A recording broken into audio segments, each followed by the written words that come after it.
Baik, kalaulah kuku kita terkoyak, kita angkat beg ke apa nak naik bah dia terkoyak, jadi para ulama kata kita boleh cabut yang koyak tu dan tidak dikena dam kerana minuman atau mana-mana sajalah.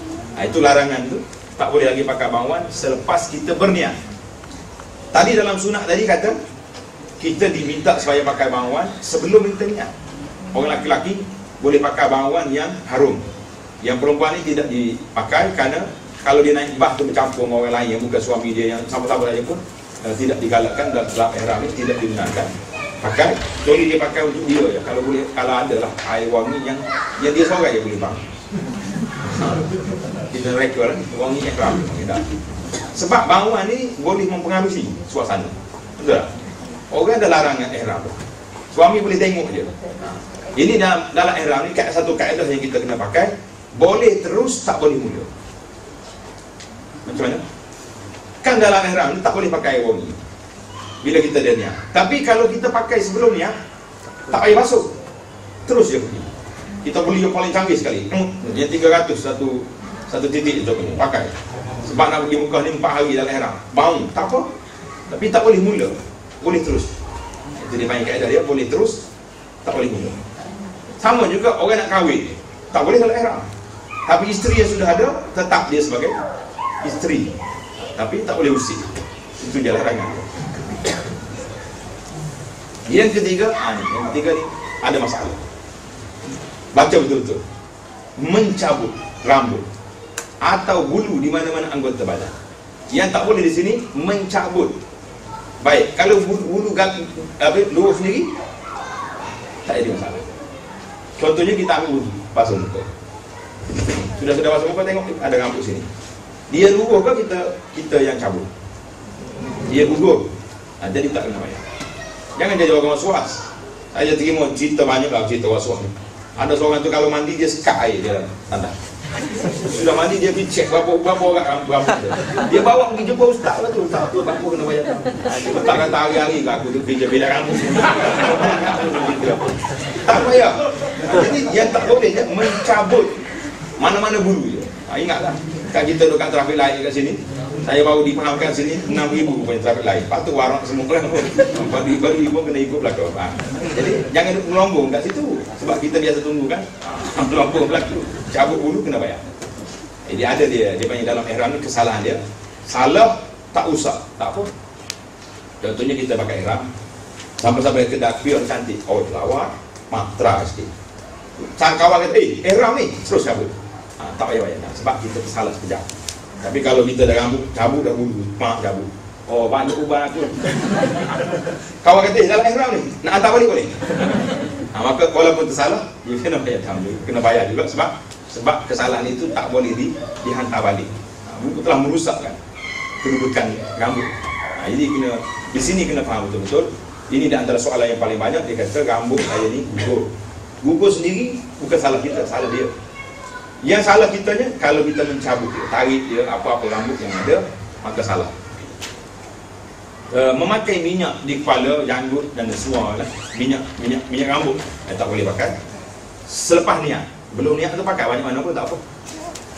Memotong, menebang, mengerak, mencabut pokok-pokok di tanah haram. Jangan jadi majlis perbandaran Mekah kita. Cabut pokok. Tapi itu di tanah haram. Kalau kita pergi ke Arafah, Arafah ni tanah haram ke tanah halal? Tanah halal. Jadi kalau kita tercabut, tidak menjadi salah. Oh, dia kata Arafah tanah halal. Kan dalam haji dengan umrah ni dia kena campur halal dengan haram. Dengar tak ada? Kalau makan campur halal dengan haram boleh makan? Tak boleh makan. Tapi haji ni wajib kena campur halal dengan haram. Bila kita niat haji, kita niat di mana? Di Mekah. Betul tak? Kalau kita nak pergi umrah, kita duduk Mekah, kita kena niat di mana? Di tanah halal. Pergi ke Tan'im ke Ja'ranah ke apa tempat ke. Itu bila kita pergi tanah halal, niat masuk ke tanah haram. Itu dia panggil campur halal dengan haram. Tapi waktu nak pergi haji, kenapa boleh niat di Mekah? Sebab kita nak keluar ke Arafah nanti, Arafah tanah halal, maka ada campur sudah halal dengan haram. Jadi kaedah haji ni wajib campur halal dengan haram. Kalau orang tanya apa dia yang wajib campur halal dengan haram, jawabnya dalam bab haji dengan umrah je. Kalau empat makanan campur halal dengan haram, jawabnya tak boleh makan lagi. Itu kaedah. Memburu binatang buruan darat yang halal dimakan, atau membinasakannya di tanah halal atau haram. Jadi kalau kita pergi Mekah biasanya banyak burung merpati ya. Jangan itu halal burung merpati itu.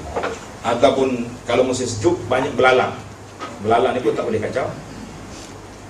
Ini di antara larangan lagi yang bersama laki-laki perempuan melakukan muqaddimah dan melakukan khatimah itu lebih dahsyat lagi. Kemudian berkahwin, mengahwinkan orang atau menerima wakil kahwin. Contohnya kita duduk di Arafah, anak nak kahwin di Malaysia. Telefon abah, minta wakil. Coba aku guna kita tawah dulu boleh. Dalam ihram tak boleh. Mewakilkan anak kahwin tak boleh. Itu dia panggil cerita kahwin. Kemudian itu dia panggil, bila kita tahlul awal nanti, tahlul awal, maka 10 perkara itu semua terangkat, kecuali 3 ni je yang tak terangkat lagi sehingga selesai daripada tahallul tsani. Bila selesai tahallul tsani baru boleh. Bagi orang laki-laki, larangan ihram orang laki-laki memakai pakaian yang bersarung. Dalam istilah orang berjahit atau bercantum. Maknanya berjahit, bercantum, bersarung. Itu tak boleh pakai. Tadi kita tanya tadi soalan, kalaulah kita pakai kain kita yang berjahit di tepi, boleh. Sebab dia tak bercantum. Jadi bolehlah pakai. Cuma orang tak boleh pakai. Hari ni pula ada fatwa baru tabung haji ni, selipar yang kita pakai tu mesti keluar semua 5 jari dia. 5 anak jari tu kena keluar semua. Belilah selipar Jepun, selipar apa je. Yang pentingnya keluar semua 5 anak jari. Jadi kalau dulu tak ada masalah, yang pentingnya terbuka selipar tu okey lah. Sekarang ni tak, fatwa baru tahun lepas dia kata kena keluar 5 jari. Jadi kalau tuan pergi sekali dengan rombongan tabung haji, carilah selipar yang keluar jari tu senang. Barulah dia tak komplain kita banyak. Kalau tidak, kita sibuk kena komplain je. Saya dia tahu kadang-kadang dia dapat selipar free di airport. Sebab saya pakai selipar tutup sikit. Dia tu tak, ni selipar ni tak boleh makan ni. Ambil selipar ni. Kata dah free kat mari ya, tak apa. Dia tahu dapat selipar free je. Sebab selipar saya tak cukup standard. Dia diluluskan oleh tabung haji. Yang kedua, menutup kepala atau sebahagian daripadanya. Ingat, orang laki-laki ihram dia di kepala. Orang wanita ihram dia di muka. Jadi tak boleh kita tutup kepala. Tutup muka tak apa. Mari ada apa debu kan nak pakai ni mask ni. Orang laki-laki tak apa. Tutup kepala tak boleh. Tutup dengan tangan. Panas dia tutup tangan dia tak apa. Mana menutup maksudnya tak kain, tak apa tangan dia, sebab tangan dia bergerak. Dia turun balik dia nak buat kerja dia. Bagi orang wanita, larangan orang wanitanya 2 perkara yang khususnya, iaitulah menutup muka dengan pakai sarung tangan. Pakai sarung tangan ni tak boleh pakai untuk wanita. Satu lagi, wanita tak boleh tutup muka. Baiklah, orang wanita sekarang ni dia suka pakai mask kalau di Mekah. Kat sini tak pakai pula. Pakai lah tutup muka sini pun tak. Di muka warak pula dia. Jadi tak boleh. Dalam ihram tak boleh pakai tutup muka, kecuali orang tu ada penyakit asma ke apa benda. Kalau dia pakai kena debu dia boleh rebah, maka dibenarkan pakai tutup tu, tapi dia kena bayar dam kesalahan menutup muka. Cuma dia boleh tutup kerana dikira tidak berdosa. Itu di antara 15 perkara. 13 perkara larangan ihram. Jadi kita tak payahlah detail satu persatu kerana masa kita sudah itu. Kemudian kita pergi terus kepada wajib haji yang seterusnya.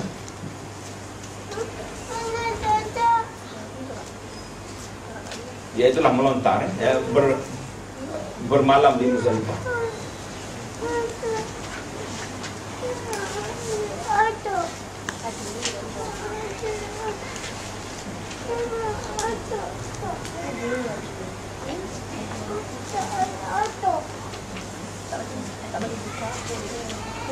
Bermalam di Muzdalifah maksudnya bila kita keluar daripada Arafah, pukul berapa nak keluar tadi?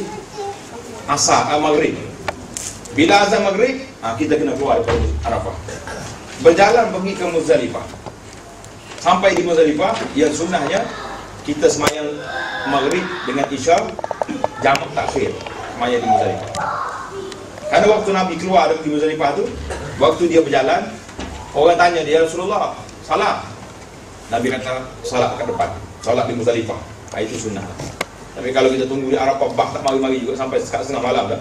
Semayang di Arafah lah lebih baik, karena sampai Muzdalifah kita sudah terlewat nanti. Jadi tengok keadaan lah. Jadi kalau bah kita jalan dengan lancar, maka kita pergilah mabit di Muzdalifah. Maksud bermalam di Muzdalifah itu berada di Muzdalifah pada waktu malam. Jadi sampai bila kita dibenarkan keluar sehingga pada selepas tengah malam. Bukan pukul 12, setengah malam. Jadi kita kira maghrib 5.30, subuh pukul, kita letaklah pukul 5.30 juga, atau pukul 5. Maka kita campur berapa jam, berapa minit, bagi 2. Selepas bagi 2 tu, pukul 11.40 ke 11.25 ke, kita boleh keluar mengikut selepas tengah malam, mengikut dalam kaedah kita fiqh. Tetapi kalau yang sunnahnya, Nabi kita sallallahu alaihi wasallam tidur di Muzdalifah sampai subuh esok. Jadi kalau kita boleh tidur di Muzdalifah sampai subuh tu, cantik lah tu. Tidur. Kalau boleh tidur sampai subuh, kita bangun, barulah kita pergi ke Mina. Itu yang sunnah Nabi kita buat. Pada itulah saya kalau terlibat dengan bab muasasah ni memang payah. Dia ikut trip. Ada rombongnya lepas tengah malam terus angkat ke Mina. Ada yang tidur sampai pagi esok. Kalau kena Jumaat, kita ni kena tidur pagi esok. Kita motivasikan dia lah, tidur di sini ikut sunnah Nabi SAW. Jadi Jumaat pun tak mengamuk nak pergi. Tapi kalau salah duduk bakar Jumaat pula, tengok Jumaat orang yang hebat boleh pergi dulu. Kita ni kamu dia marah. Dia kata apa punya travel ni tak pandang mengurus. Kita dah kata kita ni orang salah pilih ikut sunnah Nabi tidur kat sini. Jadi pandailah pula kita bagi motivasi. Akhirnya dia pun tenang tidur sampai besok. Dia masalah ni tadi paling satu ya. Dia lepas musim haji ni, orang Arab pewa kambing kat situ. Jadi bila turun bon malam tu, lepas pada pukul 2 dia mulalah bangun. Kambing tu bangun tinggi sangat. Marah dia naik. Sebab itulah dalam kursus kita kat Malaysia, ustaz-ustaz kata kena bawa lampu torchlight dia nak sudut. Dia sampai Muzdalifah, lampu spotlight jual kan? Boleh baca Quran. Jadi Imam Haji tanya, ustaz, kat lampu nak sudut kat mana? Itu masalah. Pengurus dia pula tak mari haji lama dah. Dia dengar cerita lama zaman dulu. Jadi saya kat sampai Muzdalifah, saya kata, tuan-tuan, puan-puan yang bawa torchlight itu keluarkan. Dia kata nak suluh apa ustaz? Kata suluh apa-apa pun. Biar lampu tu menyuluh juga dekat Muzdalifah. Itu je lah. Cuma kadang-kadang perlu dekat lampu tu. Sebab kita nak cari batu tu. Kadang-kadang kena juga batu warna hitam tu. Boleh ketul-ketul hancur lah. Jadi apa ibadat yang kita nak buat di sini? Jawabnya tidak ada ibadat khusus lah yang diambil daripada Nabi sallallahu alaihi wasallam. Cuma Nabi sampai Muzdalifah, dia sembahyang Isya, Maghrib tadi jamak takhir, kemudian Nabi kita berehat tidur situ sampai ke setengah akhir malam itu baru dia bangun sembahyang. Kemudian lepas subuh Nabi kita berdoa, dekat nak cerah tanah, dia terus pergi ke Mina. Jadi amalan khusus tidak ada. Cuma kita jangan buat amalan sendiri lah. Duk buat kat situ janganlah. Jadi kalau boleh tidur, kalau tak dengar tidur, kita buat apa? Berzikir, bertalbiah, baca minta doa kepada Allah SWT, minta Allah Ta'ala beri berkat kepada kita dalam haji kita. Kemudian bila sampai di Muzdalifah, dah sampai di Mina besok pagi, apa benda kita kena buat? Iaitulah kita melontar Jamratul Al-Kubra. Melontar Jamratul Kubra sebanyak 7 biji batu. Lepas melontar Jamratul Kubra, bolehlah kita bercukur atau bergunting. Pada waktu itu sudah boleh buka pakaian ihram tadi, boleh buka. 10 larangan tadi telah terangkat, tinggal lagi 3 yang kena tahallul tsani tadi. Jadi banyak yang benda kita selesai. Kemudian bila kita duduk di Mina, kita juga diminta supaya bermalam pada malam 11. Pada malam 11 kita bermalam di Mina dipanggil. Jadi malam 11 wajib. Hari 11 melontar 3 jamrah. Jumrah ula, jumrah wusta, jumrah kubra. Hari 12, malam 12 wajib tidur di Mina. Kemudian hari 12 kita boleh melontar. Kalaulah jemaah kita ni nak balik awal, nafar awal dia panggil, berangkat awal, maka kita kena keluar daripada Mina sebelum Maghrib hari 12. Kalau hari 12 Maghrib duduk di Mina lagi, kita kena tambahlah 1 malam lagi, tidur malam 13. Dan kita kena melontar 21 biji batu pada hari 13. Dia panggil nafar tsani. Jadi kita pilih. Kalau mereka kata kita nafar awal, maka hari 12 ready, bersiap sedia. Lepas melontar kita keluar daripada Mina, kita niat aku keluar ni selesai dah haji. Kalau yang belum tawaf lagi, pergi ke Mekah, tawaf dulu. Yang belum sa'i dulu. Lepas tu kalau nak balik, maka kita kena pergi Ka'bah sekali lagi, melakukan tawafu